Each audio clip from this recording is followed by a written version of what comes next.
Titan stopped moving, and that was the only warning Ethan got. The German Shepherd had been working the tree line for 6 minutes in a Montana blizzard when he simply locked up. Every muscle rigid, nose driving hard into the wind toward something Ethan could not see or hear. Then he pulled. Not the searching pull of a dog following a scent trail, the desperate pull of a dog that already knew what was at the end of it and needed a human to understand right now. Ethan followed. What he found inside that abandoned mine stopped his heart cold. A young woman in tactical gear, chained to a steel beam, hands frozen above her head, barely breathing. And her first words when she opened her eyes were not, "Help me." They were, "They left me here as bait." If this story reaches you, please subscribe and stay until the very last word. Drop a comment right now telling me what city you are watching from. I want to see exactly how far this travels. Ethan Carter had been a patrol officer for 2 years, and he already knew the rule that nobody taught you in the academy. The calls that came over the radio were rarely the ones that mattered most.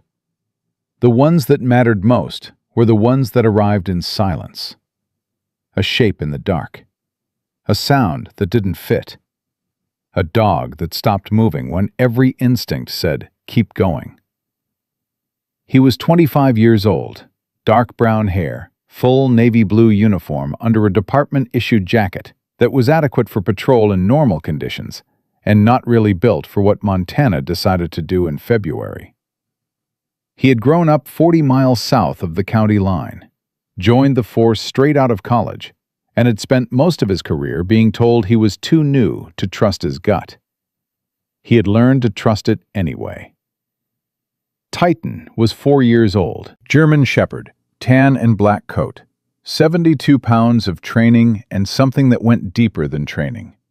A quality Ryan did not have a precise word for, but had come to recognize as judgment.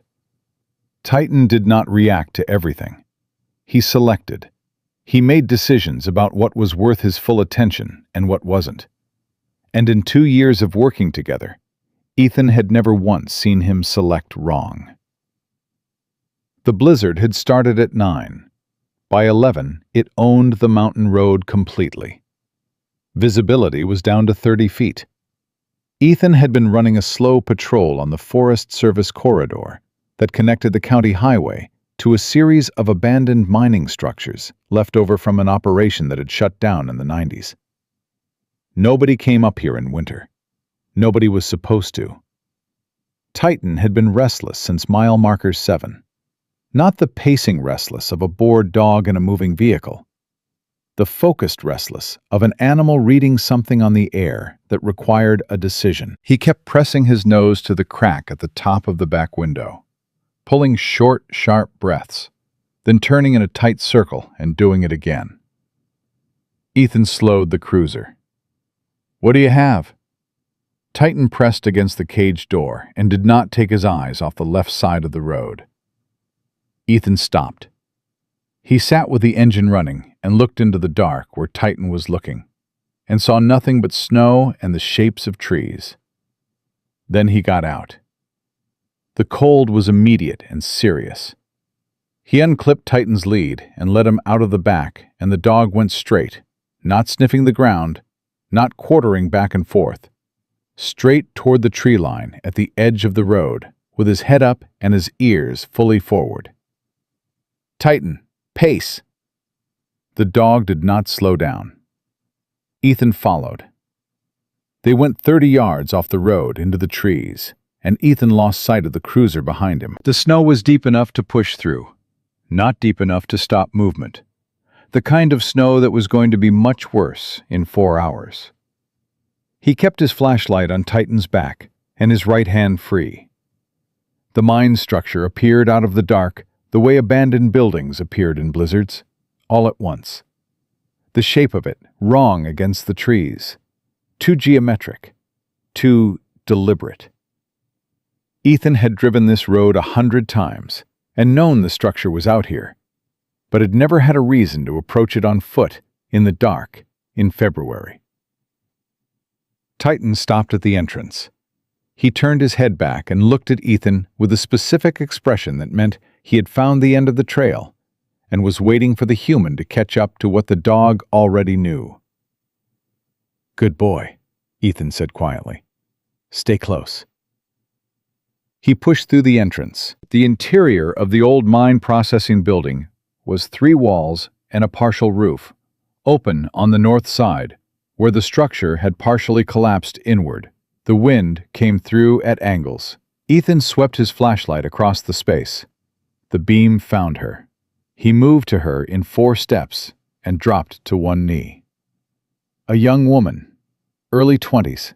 She was wearing tactical gear, camo cargo pants, a long-sleeved base layer that had been torn at the shoulder, a tactical vest hanging open with 2 empty holster attachments. Her wrists were bound above her head with a heavy-gauge chain wrapped twice around a steel support beam and padlocked. Her hands had been above her head long enough that the color was wrong. The cold had done the rest. Her head was down, chin to chest. Ethan pressed 2 fingers to her neck. A pulse.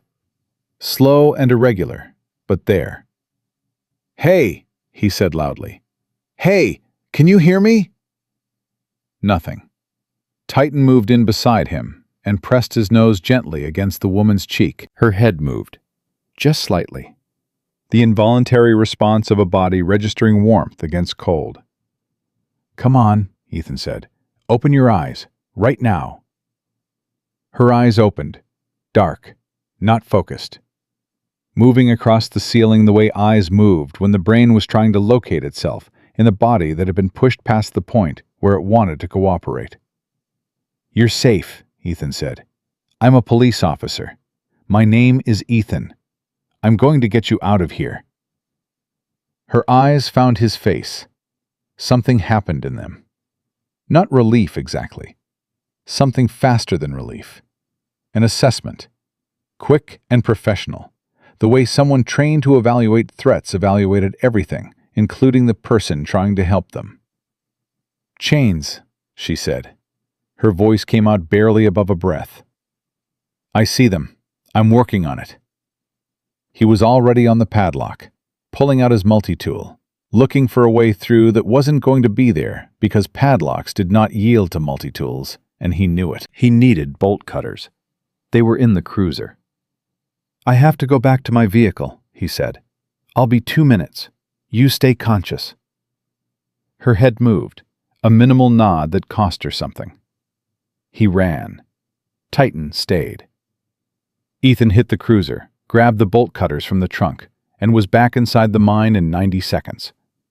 He was breathing hard from running in the snow, and his hands were cold enough that grip was an issue. But he got the cutters onto the first chain link and bore down, and the link gave on the second attempt. The chain came loose. The woman's arms dropped. She made a sound that was pure pain and tried to hold it back and mostly succeeded. Ethan caught her before she went sideways and held her weight with both arms. "I've got you," he said. "Don't try to move yet. Give it 10 seconds." "We don't have 10 seconds," she said. Her voice was stronger than it should have been for someone who had been chained in a mine in a blizzard, and that told him something. "What do you mean?" "They know someone will find me eventually," she said. "That's the point." Ethan went still. "They left me here on purpose," she said. Her words were controlled and deliberate, a person pushing through physical limitation to get critical information out before the window closed. "Not to kill me, to bring someone in. Any response to a woman in distress in this location tonight is going to be walked into a situation that's already been prepared."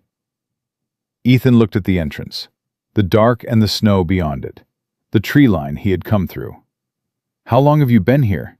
he asked. "I don't know. Hours."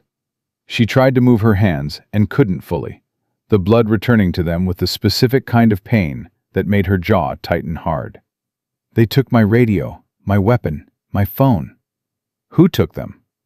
She looked at him directly. Her eyes were clear now, fully present, the professional steadiness of someone trained to operate under conditions that would have finished most people. "My name is Lieutenant Ava Reynolds," she said. I'm an active-duty Navy SEAL. I was conducting a surveillance operation in this corridor when I was ambushed. Ethan absorbed that without visible reaction. A SEAL? Yes. He looked at her tactical gear, the empty holster mounts, the quality of the vest even torn and frozen. He believed her. What kind of operation? He said.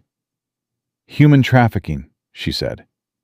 There is a network running victims through this corridor during winter storms. High-altitude routes, minimal law enforcement coverage, weather obscures aerial surveillance.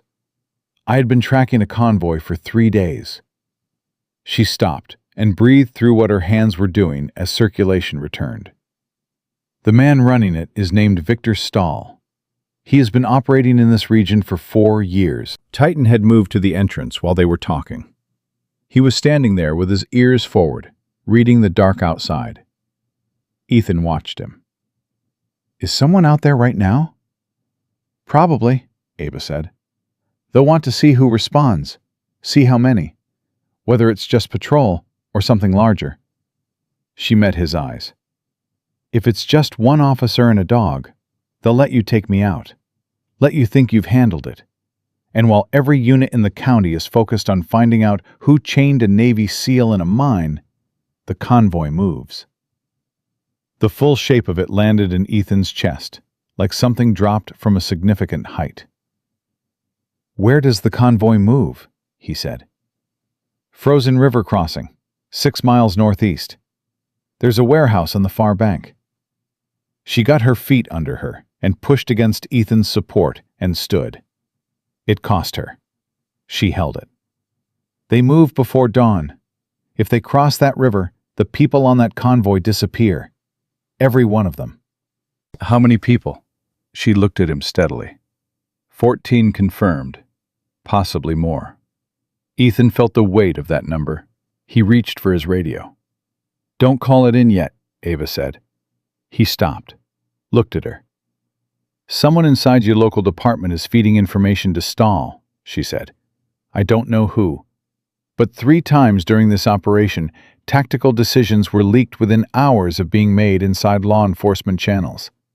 If you put this on the radio, Stahl knows you found me before you're back to your vehicle. Ethan held the radio in his hand and said nothing. He thought about the people he worked with. The dispatcher who had been on tonight when he started his shift. The duty sergeant who had logged his patrol route. He thought about how information moved through a small county department and how many people touched it without thinking. He put the radio back on his belt. Can you walk? He said. Yes.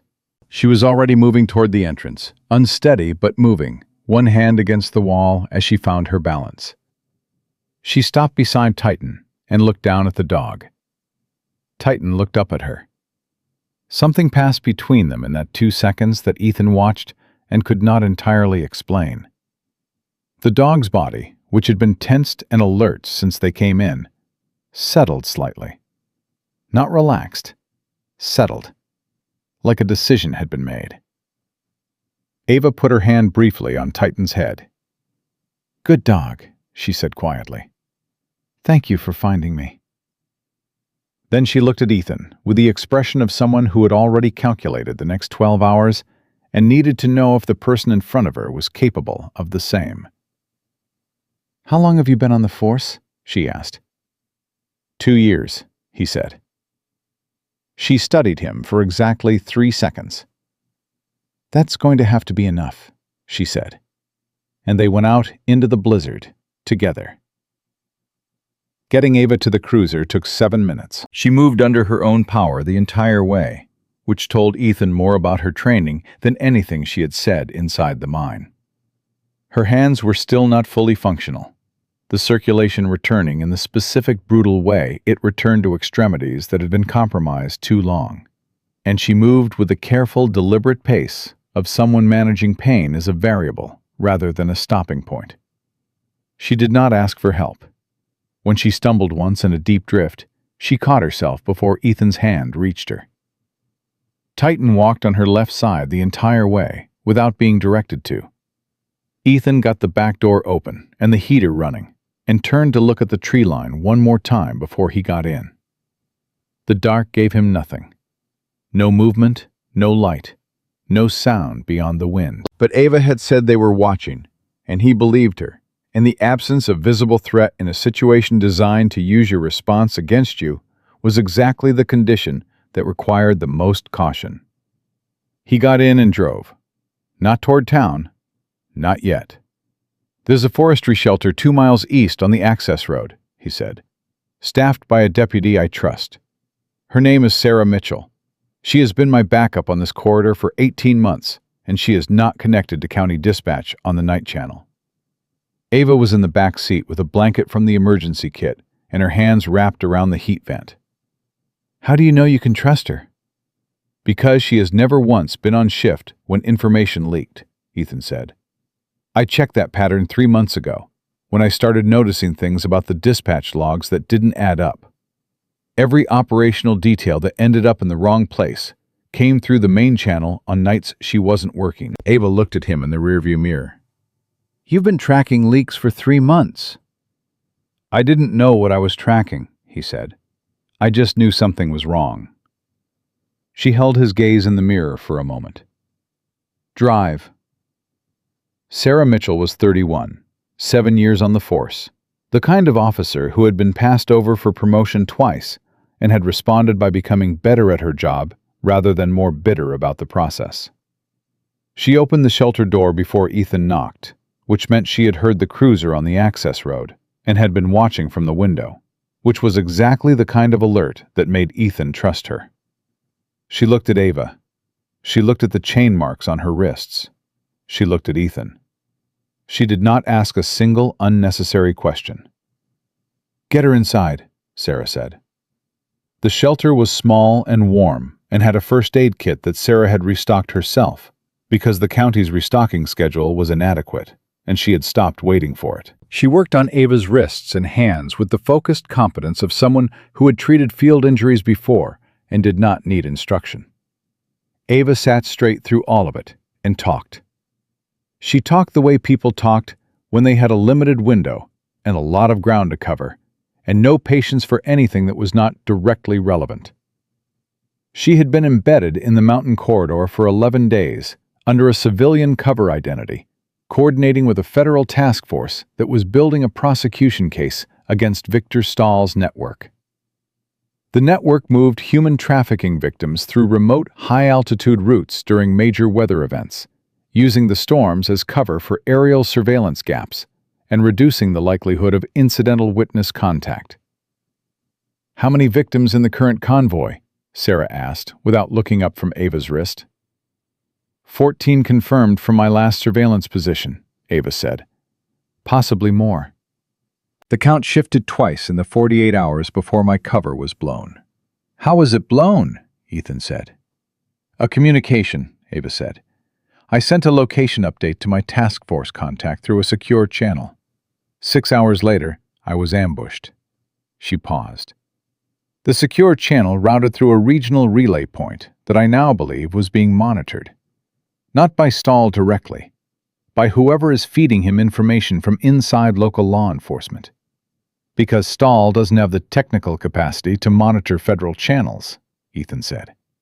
"No, but someone who handles local dispatch coordination would have access to certain relay infrastructure, enough to flag specific traffic patterns." She looked at him. "I don't know who it is. I only know the leak exists, and the timing of my ambush confirmed it."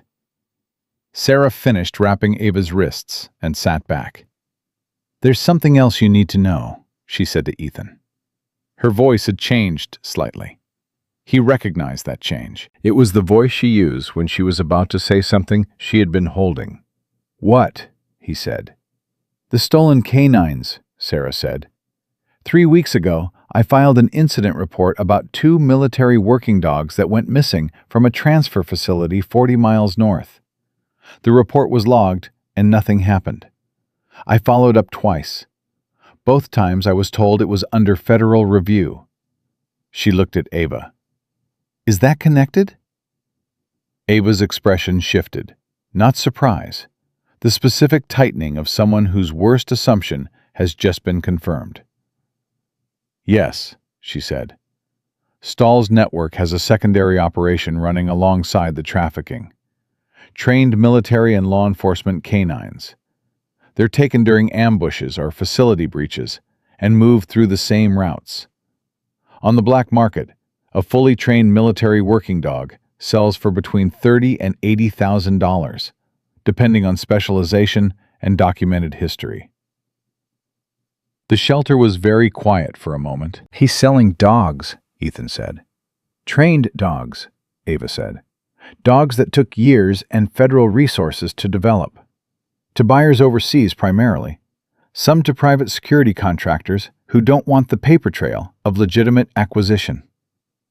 Ethan looked at Titan, who was sitting beside Ava with his full attention on her face. Something moved through Ethan's chest that was not entirely professional. Shadow, Ava said, and her voice changed on that single word in a way that everything else she had said had not changed. Every other piece of information she had delivered, with the controlled, flat precision of an operator in a briefing. That one word came out differently. She is my assigned detection dog. She was with me when I was ambushed. She stopped for one beat. They took her. Ethan did not say anything. She's a 3-year-old Belgian Malinois, Ava said, trained for human tracking and explosive detection. She has been my partner for 14 months. She brought her voice back to level with visible effort. She is somewhere in that convoy. I know it because the men who ambushed me told me so. Not as information, as a threat. They said if I caused any problems, they would put her down before they crossed the river. Sarah looked at Ethan. Ethan looked at Titan. The dog was watching him with the attentive patience of an animal waiting for the direction that was coming. The convoy moves before dawn, Ethan said. Yes, Ava said. Frozen River crossing, 6 miles northeast. The storm is their cover, and it's also their deadline. The ice is rated for vehicle crossing for approximately another 4 hours before the temperature shifts enough to compromise the load capacity. They know this. They have used this crossing before. How do you know the crossing location? Sarah asked. Because I found it 11 days ago, Ava said. It was in my operational report, which means the crossing location was in the information that was available to whoever is leaking. She paused. Which means Stahl knows I know. Which is part of why I was bait. They expected a larger response. Multiple units, command authorization, a response pattern that would consume the next 3 hours while the convoy moved. And instead they got one patrol officer and a dog, Ethan said. Yes, Ava said. Which is either very bad or very useful, depending on what we do next. Sarah stood and crossed to the small equipment locker on the north wall. She opened it and pulled out a topographic map of the corridor and spread it on the table. She put her finger on a point 6 miles northeast. I know this crossing, she said. There's a service road that runs parallel to the river on this side. If you approach from the south end of that road with headlights off, you can get within a 1/4 mile of the warehouse on the far bank without using the crossing. Can that road take a vehicle in these conditions? Ethan asked. My truck can take it, Sarah said. Your cruiser can't. Ethan looked at the map. He looked at the clock on the wall. 2:47 in the morning. The convoy moved before dawn, which in February in Montana meant before 6:30. That was less than 4 hours. We need to call it in, Sarah said. We need federal response on this. If we call it in through any channel Stahl is monitoring, the convoy burns everything and moves early, Ava said, and the people in it disappear. Then we call federal directly, Sarah said. Bypass local entirely. My task force contact has been unreachable since my ambush, Ava said. I don't know if that's because he's been pulled for operational security reasons or because the leak compromised his position too. I do not have a clean federal line right now. The room settled into a brief, tight silence that contained everything nobody wanted to say directly. 3 people and 1 dog. A frozen river crossing. 14 lives and a missing dog. And the convoy that moved in less than 4 hours. "Ethan," Sarah said carefully, "what are you thinking?" He was thinking about the 2 times he had been told in the past year that he was too new to trust his gut. He was thinking about the dispatch logs he had been quietly tracking for 3 months because something felt wrong, and nobody else seemed to be looking. He was thinking about a dog who had pulled him off a Forest Service road in a blizzard, and had been right. He was thinking about 14 people on a vehicle moving toward a frozen river. "I'm thinking," he said slowly, "that we have one asset they are not accounting for." He looked at Titan. The dog looked back at him. "They planned for a multi-unit response," Ethan said. "They planned for command hesitation and radio traffic and the 90 minutes it takes to get a coordinated action authorized through a county department with a leak in it." He looked at Ava. They did not plan for one officer who already knows about the leak and has a dog who can track a scent convoy across a frozen corridor in a blizzard. Ava studied him. "That is an extremely thin operational margin," she said. "Yes," he agreed. "You understand what happens if we approach that warehouse without backup and the situation goes wrong." "I understand," he said. "But I also understand what happens to 14 people if we wait for a clean federal line that might not come in time." Sarah looked at the map. She looked at the clock. She looked at Ethan with the expression of someone who had followed protocol her entire career and was now standing at the exact moment where protocol and conscience were pointing in opposite directions. "I can get us to the south approach in 40 minutes, she said quietly. Ava looked at both of them. Then she looked at Titan, who had not moved from his position beside her, steady and present, and fully prepared for whatever direction came next. "I need a weapon," she said. Sarah went back to the locker. Ethan folded the map, checked his ammunition count, and looked one more time at the clock. 3 hours and 12 minutes before a convoy of human beings crossed a frozen river and vanished. Titan stood up and shook the snow from his coat and looked at the door.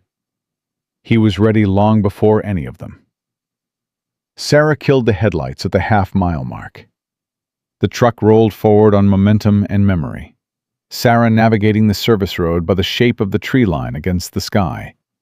A skill that came from 7 years of running this corridor in conditions that other officers called impassable, and she called Tuesday. Ethan rode passenger with Titan between his knees in the footwell, the dog's body warm and tense and completely still. Ava was in the back seat, with Sarah's secondary weapon checked and ready and her eyes forward. Nobody spoke for the last quarter mile. Sarah brought the truck to a stop and cut the engine. The silence after the engine died was not empty. It was full of wind and the distant sound of something mechanical that did not belong in a river corridor at 4 in the morning. "Generators," Ava said quietly. "Warehouse," Sarah said. Ethan cracked his door 1 inch and listened. The generator sound was consistent. Running load, not standby. Whatever was in that warehouse was using power actively, which meant it was occupied, which meant they were not too late. "Titan," Ethan said in a voice just above a breath. "Work." He opened the door, and the dog flowed out beside him into the dark. They moved on foot, the 3 of them in a loose wedge, with Titan ranging 8 feet ahead, his nose working the cold air in short, rapid pulls. The snow had eased from blizzard to heavy fall, which improved visibility to roughly 40 feet, and would have felt like good news 20 minutes ago. Now it meant the men around that warehouse could also see further than they could an hour ago. Titan stopped. Ethan put his fist up. Everyone froze. The dog's nose was driving forward and slightly left. Not toward the warehouse, toward the riverbank. Movement. A single figure, standing still, 20 feet from the water. Guard position, watching the crossing. Ethan looked at Sarah. She had already seen it. She moved left in a wide arc, slow and flat, using the tree cover. Ethan waited. Titan held his position with the supernatural patience of a dog that understood the difference between a locate and an approach. 40 seconds. Sarah's hand came up from the left and made a signal that meant clear. They moved again. The warehouse resolved out of the dark as they got closer. A large structure, metal-sided, the kind used for farm equipment storage, repurposed for something that farm equipment had nothing to do with. There were 2 vehicles parked on the near side, a heavy pickup and what looked like a panel van. No snowmobiles visible yet, which meant the convoy had not staged for departure. Still time. Ethan touched Titan's collar and held the dog for a moment. "Find," he said. Not a search command, a specific command they had trained for, the one that meant locate multiple subjects in an enclosed space and tell me what you know before we go in. Titan pressed his nose to the base of the warehouse wall and moved along it methodically. He stopped at a point about 2/3 down the south side and sat. People on the other side of that wall.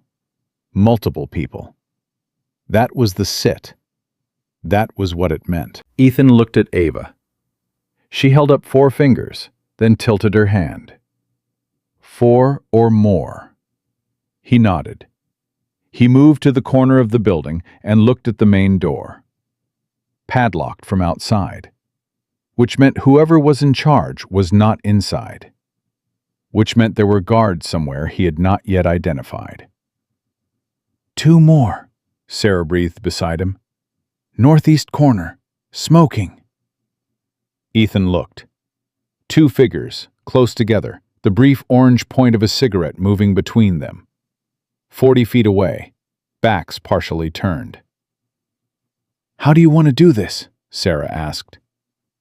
"The people inside that building are the priority," Ava said. Her voice was flat and operational. "If we engage the guards first, and there is a 3rd guard we haven't seen, those victims are in danger before we're through the door." "If we go to the door first, we have armed men behind us," Ethan said. "Yes," Ava said. "That is the problem." Titan was still sitting at the point on the wall. He had not moved. His ears were forward, and he was looking at the wall with the specific concentration of a dog that was not done telling Ethan something. Ethan watched him. In 2 years, he had learned to read the difference between Titan's statements and Titan's questions. This was not a statement. The dog was still processing. Then Titan moved. He took 4 steps to the right and sat again. He looked at the wall. He looked at Ethan. He looked at the wall. 2 separate locations. 2 groups. "The victims aren't all together," Ethan said. Ava's head came forward. "What?" "He's indicating 2 separate clusters. Here," Ethan pointed to the first position. "And here." He pointed to where Titan was sitting now, 4 feet to the right. Ava stared at the wall. "They separate them," she said. "Adults in one section, children in another. It's standard operational procedure for this network. It makes individual control easier and complicates coordinated rescue." The word children landed in the cold air and did not dissipate. Ethan felt something happen in his chest that was not fear and not anger, but a combination of both that sharpened rather than clouded. "Sarah," he said, "I need you on the northeast corner. Keep those 2 occupied and out of the picture. Don't engage unless you have to. I need noise discipline." "Understood." "Ava, you're with me on the door." "The padlock," she said. "Bolt cutters are in my belt pack." She looked at him. "You came prepared." "I came because Titan pulled me off a road," he said.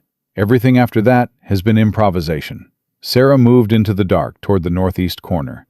Ethan and Ava went to the door. The padlock was a 4-inch commercial hasp, the kind that took 30 seconds with the right tool. Ethan got the bolt cutters positioned and bore down, and the hasp broke on the first attempt. He caught it before it could fall and clatter against the metal door. He looked at Ava. She had the weapon up and was watching the warehouse perimeter with the full attention of an operator who had done this in conditions considerably worse than this, and was giving it exactly the focus it required. He pulled the door. The smell came first. Confined air. Too many people in a cold space for too long. The particular quality of air that meant human beings had been in a closed environment through fear and cold and time. Titan went in first. Ethan came through behind him and swept his flashlight, and the beam caught faces. Rows of faces. People huddled against the far wall, some standing, some sitting, wrapped in whatever they had been wearing when they were taken. Some flinched from the light. Some did not react at all, which was worse. "Police," Ethan said clearly, not loud, controlled. "You are safe. We are here to get you out. Do not move and do not make a sound until I tell you." A woman in the front of the group said something in a language he did not understand. Then a second woman translated. The word that came back in English was, "Real?" "Real," Ethan said. Titan moved through the group without Ethan directing him, moving between people, his body language low and non-threatening, allowing people to see him and decide he was not a danger. Several hands reached for him. He held still for each contact for exactly the moment it was needed, and then moved on. Ava had gone right immediately upon entering, and was at a second internal partition, a plywood divider that had not been visible from outside. She pulled it open. Children. 8 of them. The youngest looked no more than 5. They were together in a group, several of them asleep or unconscious against the wall. 2 older children awake and watching the door with expressions that belonged to adults. Ava went to one knee in front of them and kept her weapon to the side and her voice as calm as Ethan had ever heard a human voice. "My name is Ava," she said. "I am here to take you somewhere warm. You are not in trouble. Can you tell me if everyone is breathing?" One of the older children, a girl who might have been 12, looked at Ava for a long moment. Then she nodded. "Good," Ava said. "You did so well. You kept everyone together." She looked at the girl directly. "I need you to keep doing that for a few more minutes. Can you do that?" The girl nodded again. Ava stood and came back to Ethan. He saw something in her face that she was managing precisely and carefully, and would not allow to affect her function. 22 total, she said. Her voice was level. Not 14. They loaded more at a second collection point, Ethan said. Yes. She pulled that word back to flat. Where is Sarah? A gunshot answered from outside. Not close. Northeast corner. One shot, then shouting, then a second shot. Ethan was at the door in 3 steps. He cracked it and looked out. One figure down on the ground near the truck. The second guard was running, not toward the warehouse, toward the river. He reached the snowmobiles, 3 of them, staged on the riverbank, invisible from their approach angle. The guard got the first one, running. Ethan looked at Titan. The dog was already at his left side, body forward, everything in his posture asking the same question. Go, Ethan said. Titan came off the warehouse door like something launched. He covered the 40 feet between the building and the riverbank in the time it took the snowmobile engine to fully catch, and he hit the guard's arm as the man reached for the throttle with the precise controlled force of a dog that had been trained to stop movement without causing a death. The guard went off the snowmobile and into the snow. Ethan reached them 10 seconds later, breathing hard, and got his cuffs on the man while Titan held his arm and waited for the command to release. Out, Ethan said. Titan stepped back. Sarah came running from the north side. 2 secured, she said. 1 more somewhere. I heard a 3rd voice before the first shot. He went into the building, Ava said. She had come out behind Ethan and was reading the tracks in the snow with the focused attention of someone who had been trained to read exactly this. "Not the main warehouse. The annex on the east side. There's a structure I didn't see from the approach." She was moving before she finished the sentence. Ethan left the cuffed guard with Sarah and followed Ava around the east side of the main warehouse to a smaller attached structure, a lean-to addition that shared the warehouse wall. The door was not padlocked. It was closed from the inside. Ava pressed against the wall beside the door and looked at Ethan. He nodded. She pulled the door open. Ethan went through. The man inside had backed into the far corner and had a weapon up and was breathing in the specific, fast, shallow pattern of someone who had already made a decision and was working up the nerve to execute it. Titan came through the door behind Ethan and stalked and stood. For 2 full seconds, nobody moved. The man's weapon was up. Ethan's was up. The space between them was 12 feet and completely unambiguous. "Put it down," Ethan said. "Right now. Put it down and get on your knees." The man's eyes moved to Titan. Titan stood completely still, not threatening, not advancing, just present, in the way that Titan was present when a situation was already resolved and was simply waiting for the human beings involved to accept the resolution. The man's weapon lowered. It dropped to the floor. He went to his knees. Ethan exhaled and crossed the room and kicked the weapon clear and got behind the man and cuffed him, and only then allowed himself to look around the space he was standing in. Cages. 6 of them. Metal. The kind used for large animal transport. 5 were empty. 1 was not. A Belgian Malinois. Female. Muzzled. Looking at the door with the alert, bright gaze of an animal that had been waiting, and had not given up waiting, and had just heard a voice she recognized on the other side of a wall. Ava came through the door. She stopped. The dog in the cage made a sound that the muzzle compressed to almost nothing, but that carried everything across the 12 feet between them. Ava crossed to the cage without a word. She got the latch open, and her hands on the muzzle release, and the muzzle came off, and Shadow pressed her entire head into Ava's chest, and Ava put both arms around the dog and held on. She did not say anything. She did not need to. Ethan stood at the door and did not look away because some things were meant to be witnessed. Titan sat beside him and looked at Shadow in Ava's arms with the quiet attention of a dog that understood exactly what it was seeing. Outside, the blizzard was thinning, and somewhere in the direction of the county highway, Ethan could hear the first distant sound of vehicles that were moving fast and had federal plates. Sarah had made the call.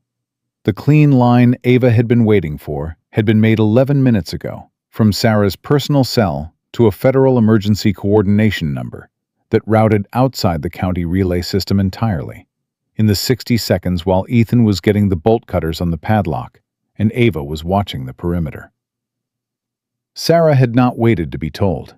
She had trusted her gut. And now 22 people in a cold warehouse and 1 Belgian Malinois in the cage were going to see the morning. Ethan looked at Titan. The dog looked back at him. 4 hours ago, a dog had pulled him off a road in a blizzard, and he had followed without fully knowing why. He knew why now. The federal vehicles arrived in 3 waves. First came 2 SUVs from the Montana field office, then a state police command unit, then a van from the Department of Homeland Security that had been staged 40 miles south, waiting for exactly this kind of activation. They moved fast and organized, and within 20 minutes of their arrival, the warehouse perimeter was secured. The victims were being triaged, and the 3 men Ethan and Sarah had detained were in separate vehicles being processed by agents who had clearly been briefed on this network before tonight. Ethan stood outside and watched it happen, and felt the particular exhaustion of a body that had been running on adrenaline for 4 hours and was now being asked to stand still. Titan sat beside him and leaned against his leg. The lead federal agent was a woman named Carver, late 40s, the kind of authority that did not need volume to be felt. She had come directly to Ethan within 90 seconds of arriving and asked him 3 rapid questions about the approach route, the guard positions, and the internal layout of the warehouse. He had answered all 3 accurately and completely. She had looked at him the way people looked at someone who had done something that exceeded what the situation called for, and had not yet decided whether to be grateful or concerned. "You had no backup and no federal authorization when you approached that structure," she said. "That's correct," Ethan said. "And you went anyway." 22 people, he said, and a 4-hour window. Carver looked at him for 3 seconds. Then she nodded once and moved on. That was the end of the conversation about authorization. Ava was with Shadow on the far side of the command unit. The dog had not left her side since the cage, and Ava had not asked her to. She was being debriefed by 2 agents while Shadow sat pressed against her left leg, and the agents were professional enough to understand that the debrief was going to happen with the dog present, or not at all. Sarah found Ethan near the warehouse door. 22 people, she said quietly. Yes. 8 of them children. Yes. She stood beside him in silence for a moment. Sarah Mitchell was not a person who said things she did not mean, and did not say things for the sake of filling space, which was one of the reasons Ethan had trusted her from the first month they worked the same corridor. "I made the call before you went through the door," she said. "I didn't ask you first." "I know," he said. "It was the right call." If the timing had been off by 10 minutes, it could have compromised the approach. "It wasn't off," he said. "You read the situation correctly, and you acted. That's what you do." She looked at the warehouse. "There's one thing I can't stop thinking about." "The leak," he said. "Yes." She turned to face him. "Ava said 3 operational decisions were leaked. Not 1, 3. That means whoever is feeding information to Stahl has been doing it consistently over a period of months at minimum. That is not an accident or a one-time compromise. That is a deliberate, ongoing relationship." Ethan thought about the dispatch logs he had been quietly tracking. The pattern he had noticed 3 months ago and had not been able to name. The nights when information moved wrong, and Sarah was never on shift when it happened. "I have something to show Carver," he said. He had documented everything in a personal log on his phone. Not an official report, because he had not had enough to make an official report, without sounding like a patrol officer with a conspiracy theory and a chip on his shoulder. Just dates and times and log entries, and the specific correlation he had noticed between night dispatch assignments and the operational decisions that subsequently appeared to have been compromised.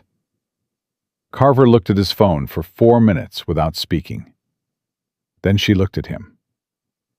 "You've been tracking this for 3 months." "Informally," he said. "I didn't have enough for a formal report." "You have enough now," she said. She took his phone and handed it to an agent behind her. "I want this cross-referenced with Stahl's known communication patterns from the wiretap data in the last 90 days. She looked back at Ethan. "The wiretap has been active for 11 weeks. We've been trying to identify the local source for most of that time." She paused. "How many people have access to night dispatch in your county system?" "Full access," he said. 6. But 3 of them have only been in the role for less than 8 months, which means the earliest leaks predate their access. "Which leaves 3, Carver said. 2, Ethan said. "One of the original 3 retired in November." Carver's expression did not change, but something behind it sharpened. "Give me the name." Ethan gave it to her. Dale Prescott, 44 years old, county dispatch operator, 11 years in the role. Ethan had worked with him or around him for the entirety of his 2 years on the force, and had never once thought of him as anything other than background noise, the reliable institutional presence that answered the radio and logged the calls, and kept the machinery of the department running on night shift. He thought about the way information traveled. A patrol officer calls in a position update. Dispatch logs it. Dispatch has access to operational channels. A man with 11 years of institutional access and whatever private problem had made him into something he had not been when he started would know exactly which information was valuable and exactly how to move it without it looking like anything other than routine traffic. "What's his current status?" Carver asked. "He was on shift tonight," Ethan said. "He logged my patrol start at 9:14. He would have been on the console when I stopped responding to radio check-ins after mile marker 7. Carver was already on her phone. Ethan stepped back.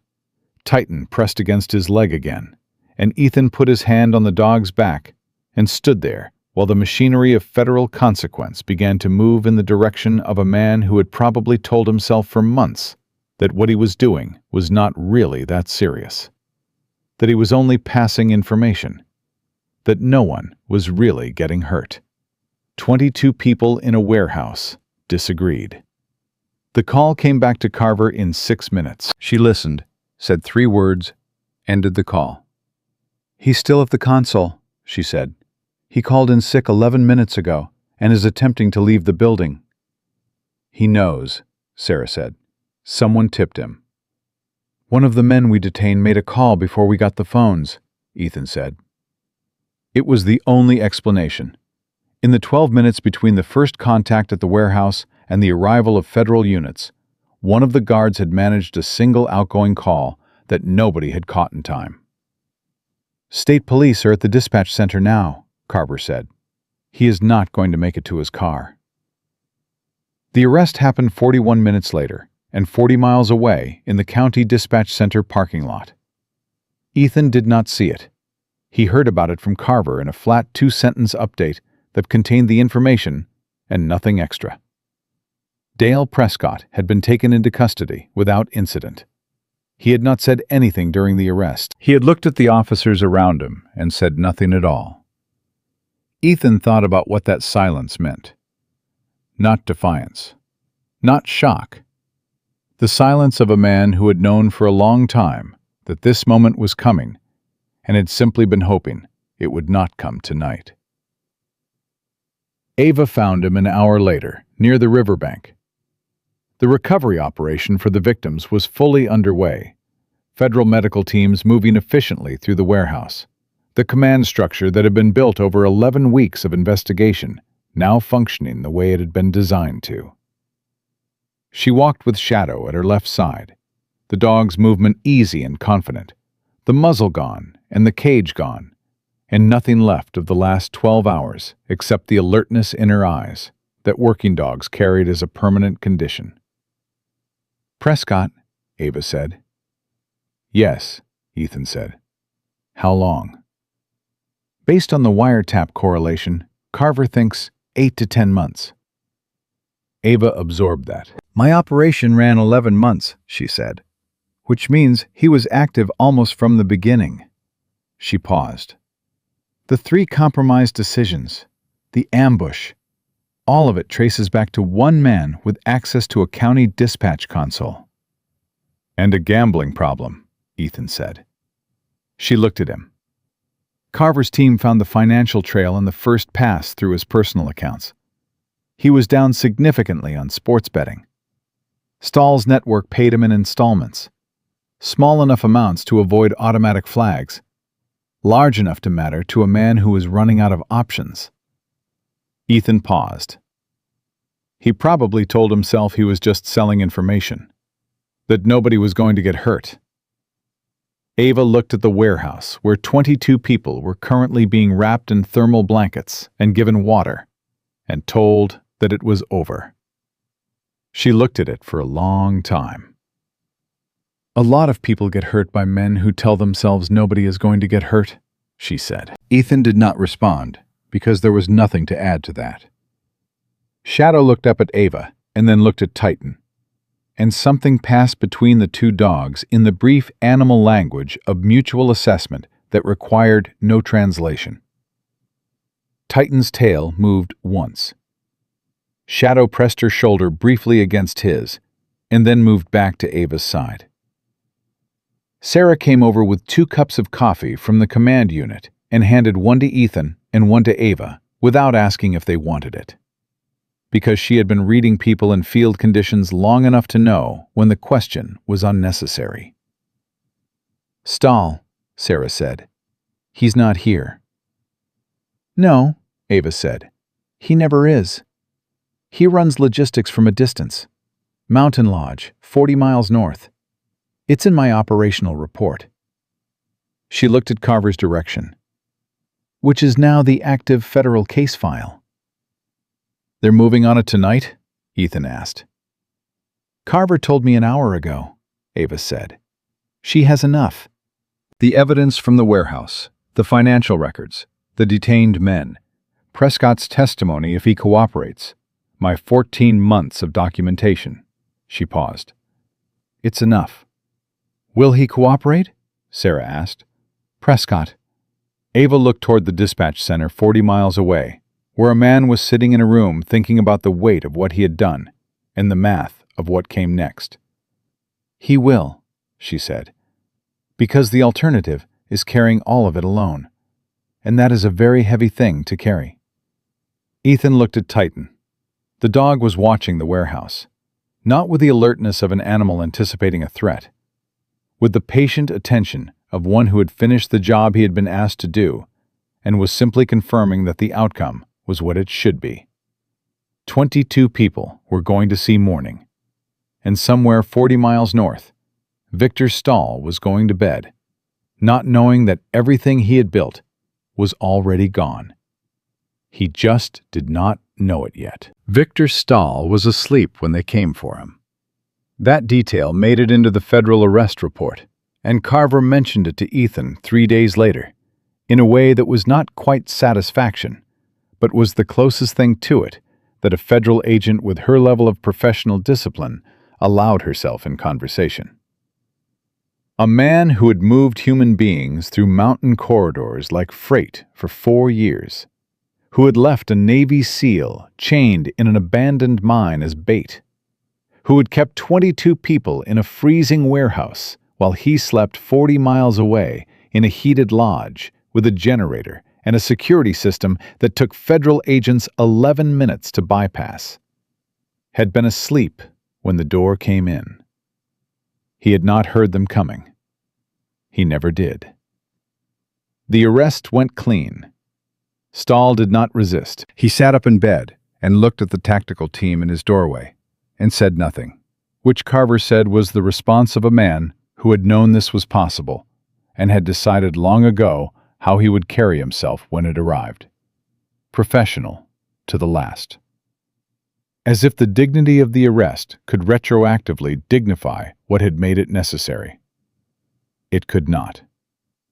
The charges filed against Victor Stahl ran to 41 counts across 3 federal jurisdictions: human trafficking, conspiracy, kidnapping, illegal transport across state lines, theft of federal property, which covered the canine operation, money laundering, and through Prescott's full cooperation, which came on the 2nd day of his detention, when his attorney laid out the arithmetic of what cooperation could mean versus what silence would cost, obstruction of federal law enforcement, and conspiracy to commit murder in connection with Ava's ambush. Prescott talked for 6 hours. Everything he gave them was corroborated against the wiretap data and the financial records and the testimony of 3 men from the warehouse who had separately decided that loyalty to Victor Stahl was a considerably less compelling argument now that Stahl was in federal custody and their own sentences were the primary subject on the table.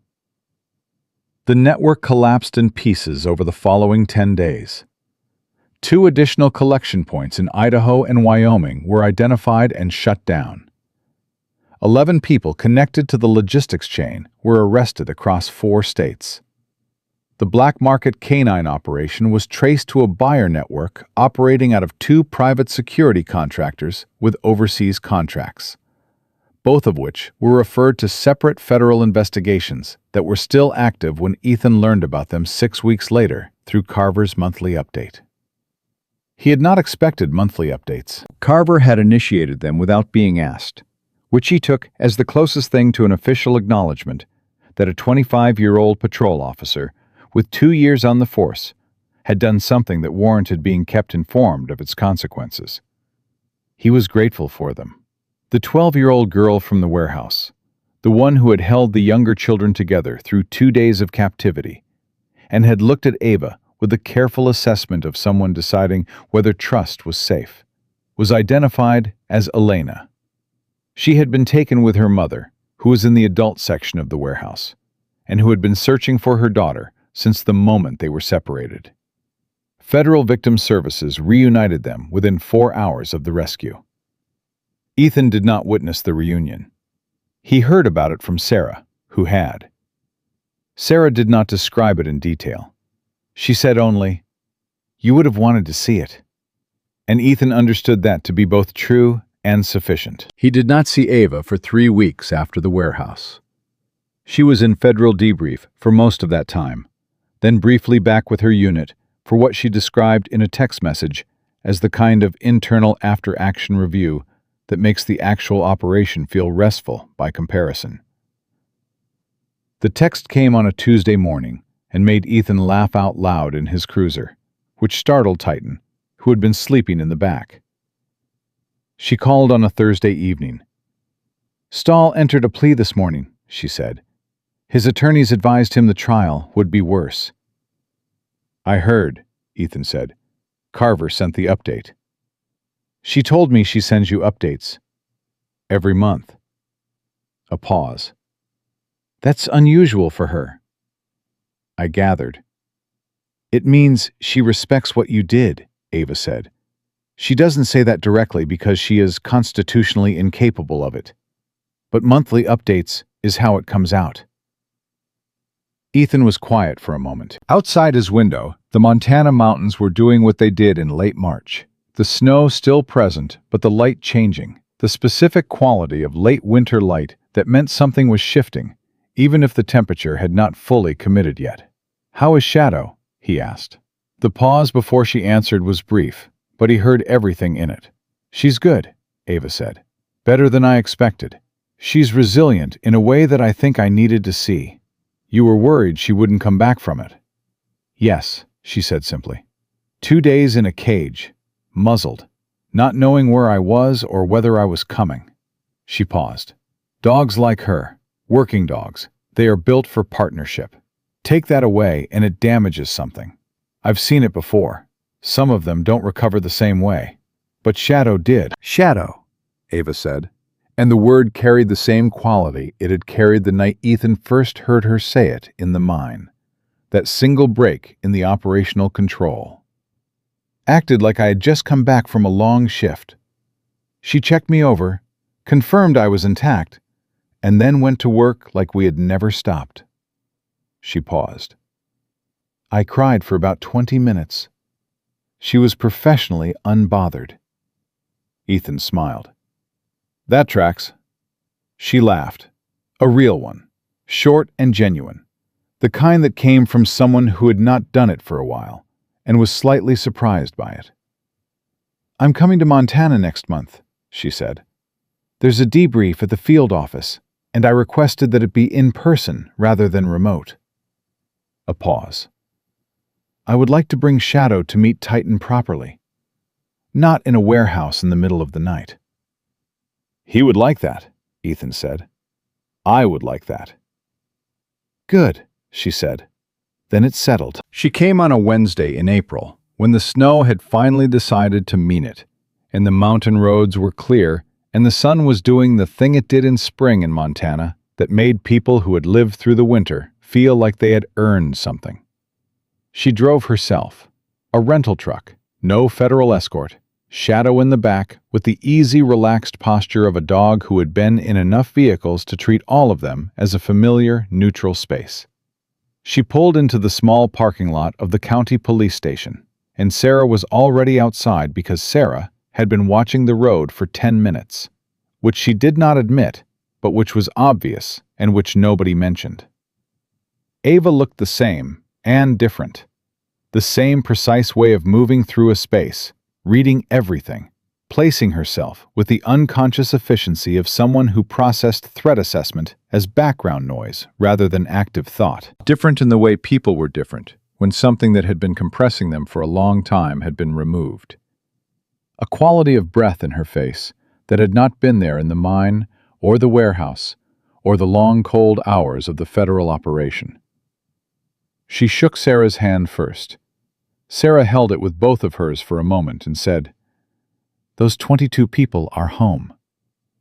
Just that. Just those 4 words. Ava looked at her steadily and said, "Because of the call you made." "Because of all of it," Sarah said. "All 3 of us and the dogs." Ethan came out with Titan at his side, and Titan saw Shadow the moment the door opened, and his body changed in the specific way it changed when he recognized something important. Not threat recognition, not prey drive. The way a dog changed when it encountered another dog whose professional history had intersected with its own in a moment that mattered. Shadow saw Titan and moved forward to the end of her lead and waited. Ethan unclipped Titan. The 2 dogs met in the center of the parking lot, with the careful, deliberate greeting of working animals who understood that the world they operated in required assessment before contact. Noses, shoulders, a slow circle.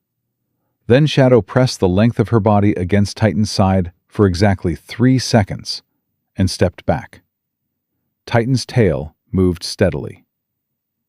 Ava watched them and said nothing for a moment.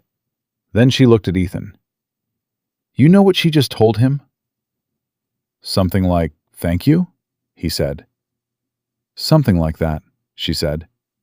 "Working dogs don't say it the way we say it, but they know who is there. They always know."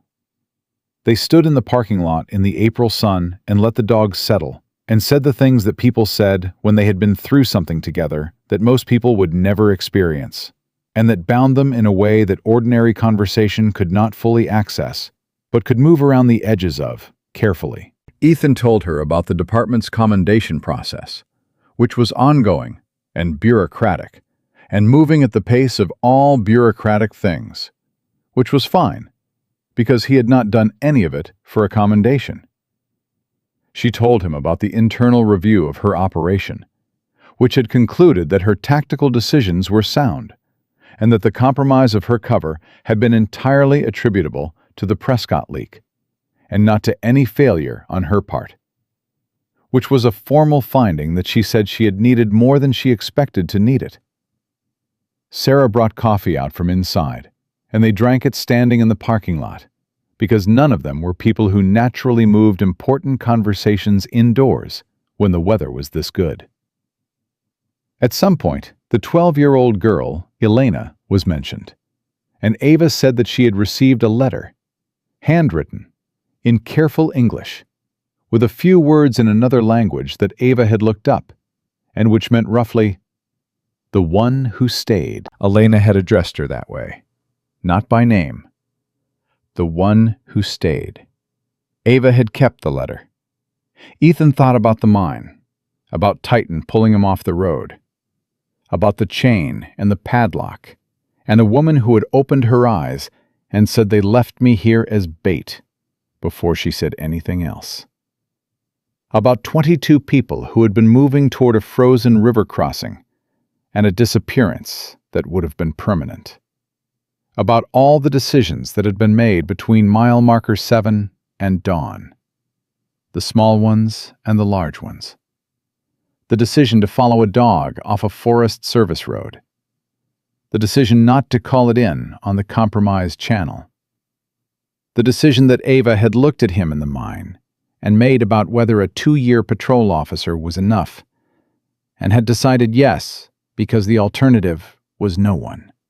He looked at Titan, who was sitting in the April sun, with Shadow beside him, both dogs watching the mountain road with the attentive, patient gaze of animals who understood that the work was never fully finished, but that this particular moment was earned and could be inhabited fully. Ava crouched down beside both dogs and put one hand on each of them and looked at them for a long moment. "You and your partner didn't just save me," she said, and she said it to Ethan, but she was looking at Titan. "You saved everyone they were going to destroy." Ethan scratched Titan behind the ears. The dog leaned into it with the full, uncomplicated weight of an animal that had done what it was built to do and was content in the marrow of that fact. Sometimes the difference between 22 lives lost and 22 lives returned home comes down to a single dog that refuses to keep moving on a mountain road. Sometimes the whole weight of justice rests on a patrol officer with 2 years of experience who decides to trust what the dog already knows. And sometimes the people who the powerful believe are too small to matter are exactly the ones who carry the truth all the way to morning. Titan knew that before any of them did. He always does.